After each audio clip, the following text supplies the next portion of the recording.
નમસ્કાર મિત્રો, હું છું બહાદુર પટેલ અને પટેલ ડિજિટલ વર્લ્ડની યુટ્યુબ ચેનલ પર આપનું હાર્દિક સ્વાગત કરું છું.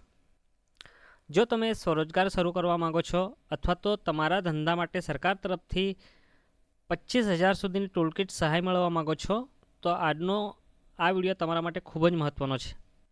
નાની એવી ભૂલોના લીધે ઘણા લોકોના ફોર્મ રિજેક્ટ થઈ જાય છે, તો વિડીયોને અંત સુધી જોજો જેથી તમને આ યોજના વિશે સંપૂર્ણ માહિતી મળી જાય અને તમે પ્રોપર ફોર્મ ભરી શકો. તો ચાલો વિડીયોને શરૂ કરીએ.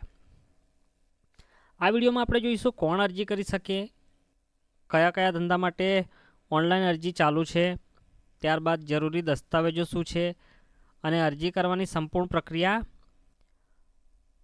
જોઈશું. બરાબર, તો આ વિડીયોને અંત સુધી જોજો. હવે જો સૌપ્રથમ આ જે યોજના છે, એક વસ્તુ ચોખવટ કરવાની રહી ગઈ.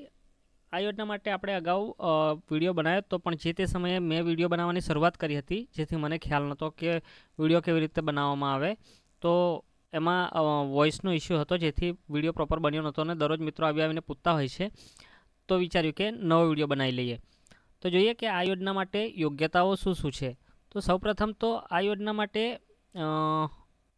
કોણ અરજી કરી શકે, એની ઉંમર મર્યાદા કઈ હોય છે, આવક મર્યાદા કેટલી છે અને અન્ય જરૂરી શરતો જે પણ છે એ આ વિડીયોમાં જોશું. ત્યારબાદ કયા કયા ધંધા માટે સહાય મળે છે, કઈ ટૂલ કિટ મળશે તમને, અને તમે જે ધંધો કરો છો એ આ યોજનામાં છે કે નહીં એના વિશે આપણે સંપૂર્ણ ચર્ચા કરીશું.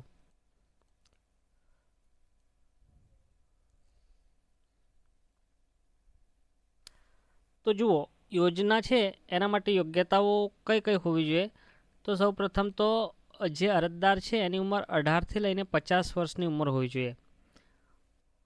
ત્યારબાદ ગ્રામ્ય વિસ્તારના લાભાર્થીઓ માટે ગ્રામ વિકાસ વિભાગની, મતલબ કે શોર્ટમાં સમજાવું તમને તો BPL જે છે એનો 0થી 16માં સ્કોર હોવો જોઈએ. જો એ ના હોય તો તમારે આવકનો દાખલો, મતલબ 0થી 16માં તમારો BPLનો સ્કોર હોય તો તમારે આવકનો દાખલો રજૂ કરવાનો રહેતો નથી, અને જો ના હોય તો પછી એના માટે તમારે આવકનો દાખલો રજૂ કરવાનો હોય છે. હવે એમાં અરજદારની કુટુંબની વાર્ષિક આવક 6 લાખથી વધવી ના જોઈએ. બરાબર છે. જો તમે આવક એના કરતાં વધારે હશે તો તમે આ યોજના માટે એલિજિબલ થશો નહીં અને તમે આ યોજનામાં ફોર્મ ભરી શકશો નહીં. હવે જોઈએ કે આ યોજનામાં કયા કયા, જે ખૂબ જ મહત્ત્વનો પોઈન્ટ છે કે કયા કયા ધંધા માટે આમાં તમે અરજી કરી શકો છો. તો સૌપ્રથમ તો દૂધ દહીં વેચનાર. હવે આમાં જે પ્રોપર દૂધ દહીંનું વેચાણ કરતા હોય એમને પ્રોપર ખબર હોય કે આમાં કયા કયા સાધનો આવે છે, પણ મેં મારી રીતના અહીંયા મૂક્યું છે. બરાબર. ત્યારબાદ ભરતકામ. હવે ભરતકામમાં એવું છે કે મેં જે પ્રમાણે સર્ચ કર્યું છે એમાં ભરતકામમાં સીવણ આવી જાય છે. ત્યારબાદ બ્યુટી પાર્લરનો ધંધો છે. ત્યારબાદ પાપડ બનાવવાનો ઉદ્યોગ છે. વાહન સર્વિસ એન્ડ રિપેરિંગ, મતલબ એમાં પાના પકડને બધું આવતું છે, જે પણ રિપેરિંગને લગતું આવે તે. ત્યારબાદ પ્લમ્બર, મતલબ પ્લમ્બરના કામમાં જે સાધનો વપરાતા હશે એ બધા સાધનો પ્લમ્બર માટે તમે અરજી કરી શકો છો. સેન્ટિંગ કામ માટે તમે અરજી કરી શકો છો. ઇલેક્ટ્રિક એપ્લાયન્સીસ રિપેરિંગ, અથાણાની બનાવટ અને પંચર કિટ. તો આટલા ધંધા માટે તમે અરજી કરી શકો છો. અહીંયા મેં જોયો જે પણ અંદર આવતું હશે મારી રીતે સર્ચ કરીને લખ્યું છે, તમે તમારી રીતના જોઈ લેજો કે આમાં કયા કયા સાધનો આવતા હશે.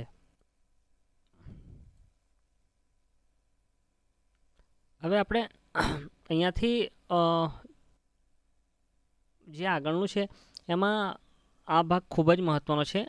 આ જે ડોક્યુમેન્ટ છે એની અંદર ઘણા લોકો ભૂલ કરતા હોય છે અને એમને લીધે એની અરજી રિજેક્ટ પણ થઈ જશે. તો મારું એવું સજેશન રહેશે કે જ્યારે પણ ફોર્મ ભરવા આવો ત્યારે પ્રોપર ચોખ્ખી ઝેરોક્સ હોય અથવા તો મતલબ ઓરિજિનલ ડોક્યુમેન્ટ જો તમે અપલોડ કરશો તો વધારે બેટર રહેશે.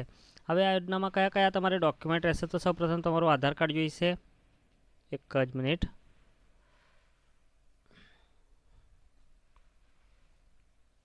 જુઓ, આ યોજનામાં તમારે સૌપ્રથમ તો તમારું આધાર કાર્ડ જોઈશે.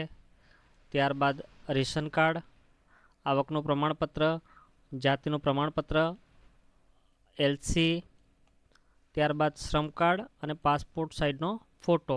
હવે આના સિવાય પણ એક સેલ્ફ ડિક્લેરેશન ફોર્મ આવે છે, પણ તમે એના માટે મતલબ એ કંઈ મોટી વસ્તુ નથી. શોપ પર આવજો, ત્યાંથી પ્રિન્ટ આઉટ કાઢીને એક સેલ્ફ ડિક્લેરેશન ફોર્મ આપવાનું છે, જેમાં અરજદારની સહી હોય છે. મતલબ કે આ કંઈ એવું અઘરું ડોક્યુમેન્ટ નથી જે તમે મેળવી નહીં શકો.